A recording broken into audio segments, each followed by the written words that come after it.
Hello, RPG fans. This is John Carr with the Mac Dreamcast again, and I am here with part 2 of my Divinity tutorial series. Video 1, we looked at character creation, and today we are going to be looking at character sheets specifically here. It's not important really where I am, I'm just here in the middle of town, but I've got 3 different characters going on here so I can show off some differences. Let's open up a character sheet and open it up for my other main character over here so we can have a look at some of the stat differences going on and how it's affecting us.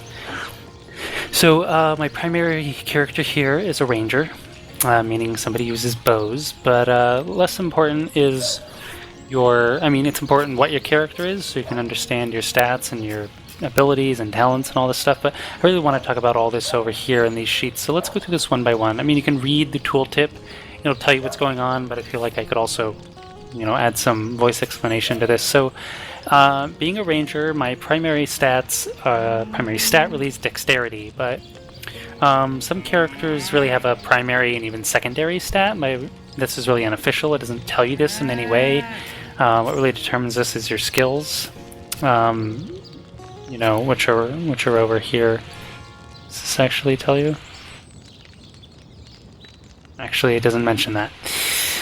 But anyway, rangers and rogues, primary stat is Dexterity. All mages, primary stat is Intelligence. All warriors, primary stat is Strength. So really, these are the 3 primary stats up top for all character classes. Constitution's, probably the most secondary stat for warriors.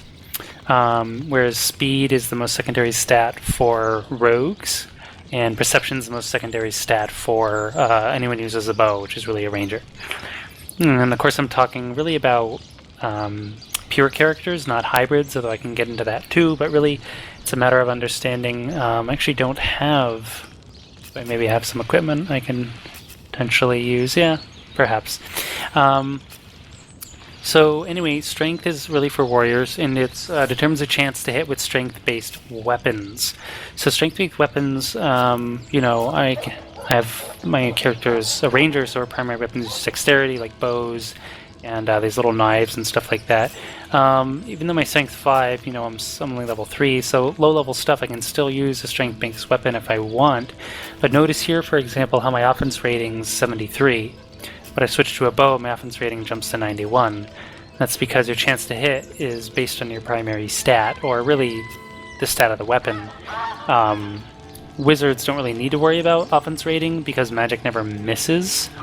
It can hit someone and fail, like their saving throw can block them from being blinded or charmed or burnt or something like that, but it will always at least hit them, so they don't need to worry about hitting things physically the way pretty much everyone else does in the game.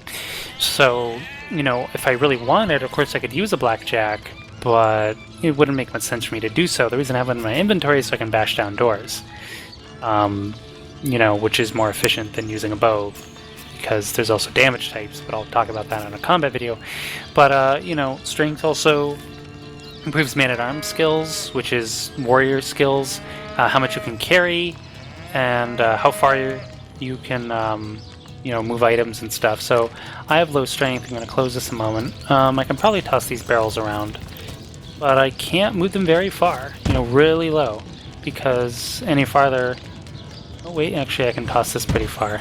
It was just blocked, I guess. But bigger items, which there don't seem to be necessarily any around immediately. Maybe some of these crates or some of the... where are they? Doesn't really matter. Oh, they're over here. For example...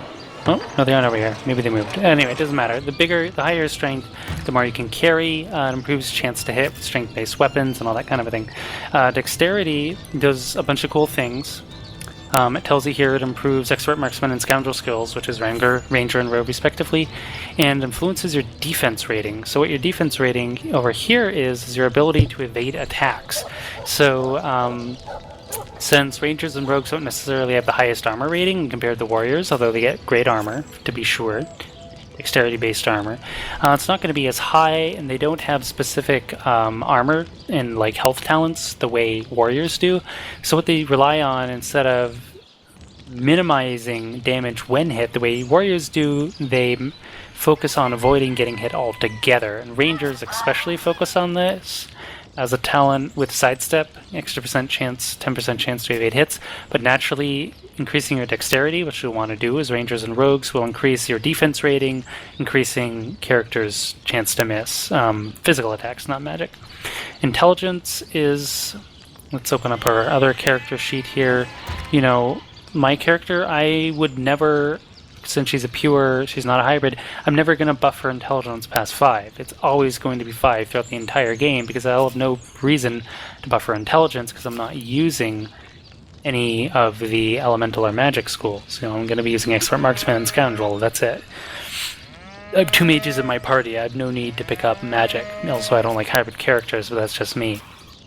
But if I was a wizard, which I have over here, you know, see her intelligence is 8.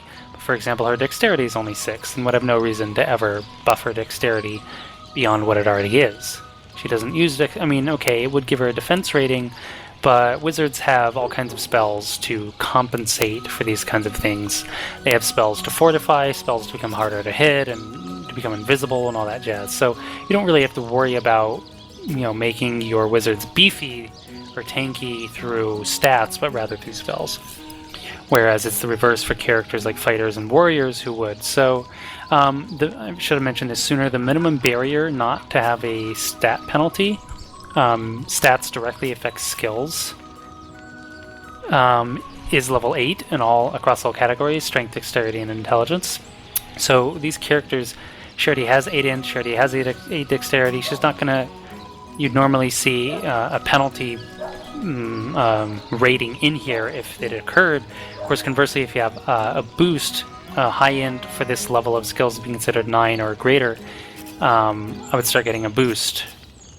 My skills would be more effective, do more damage, or things like that. But intelligence is so important for wizards because not only does it increase damage or effectiveness of a spell, like a heal would do more healing or flare will do more damage, it decreases the cooldown of spells. So for example, right now I already have some pretty low cooldowns. This is cooldown 4 turns on the spider, but if my int level was 12 or even 14, this spider summon would be down to 1 or maybe 2 turns maximum. So I could summon, you can't have more than 1 summon at a time, but if needed, I could resummon this spider every single turn, maybe if it was dying or something like that. So intelligence is really handy. Now we'll get into these other stats, which get a little more tricky per character. Of course, Constitution determines your hit points, which you can see here. It hovers over, it tells you from Constitution and stuff like that.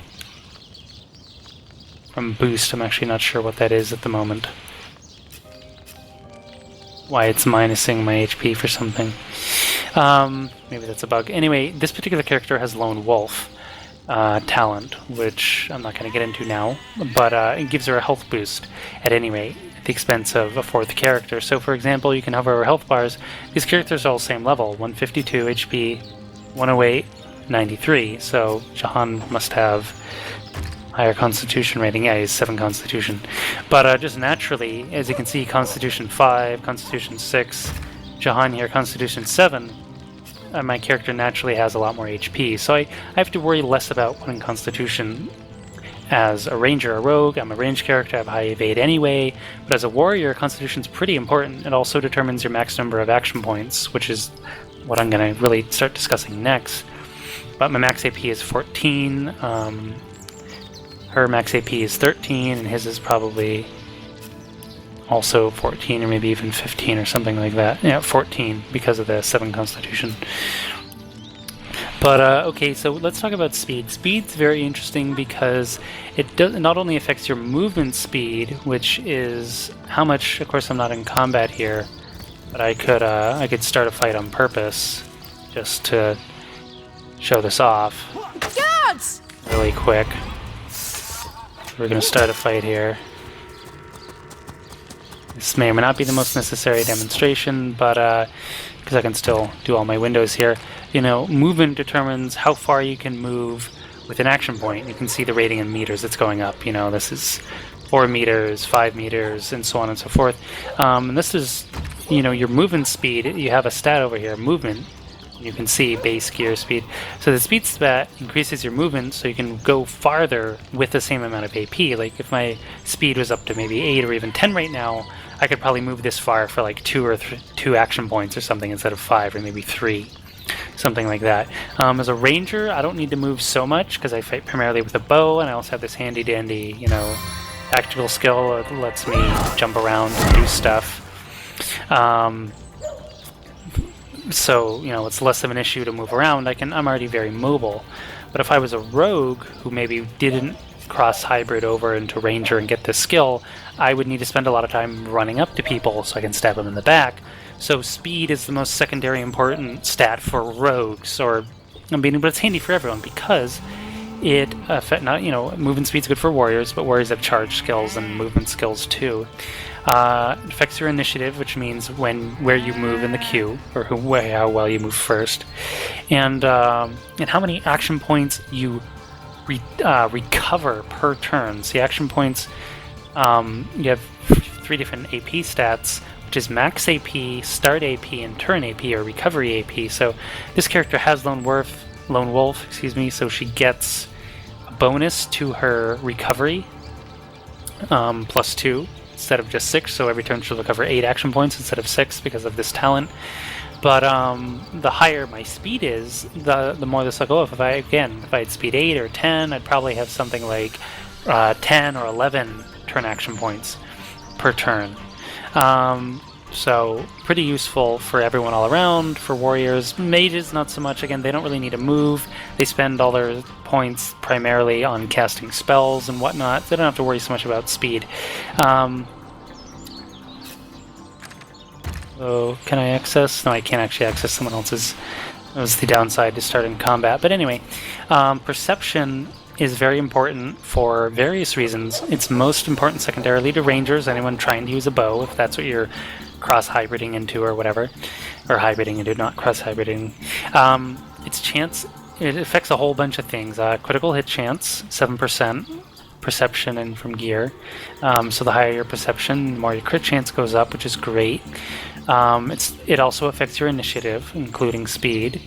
But most importantly, it determines how many action points you start combat with. So rangers naturally, as they level up, get high perception, which means starting combat at a higher level ranger. This is only level 3, but earlier in the beta I had one, I think, level 7 or 8. And she was starting combat every time with 12 AP, I think even without Lone Wolf, just because her perception was so high. So that was really cool.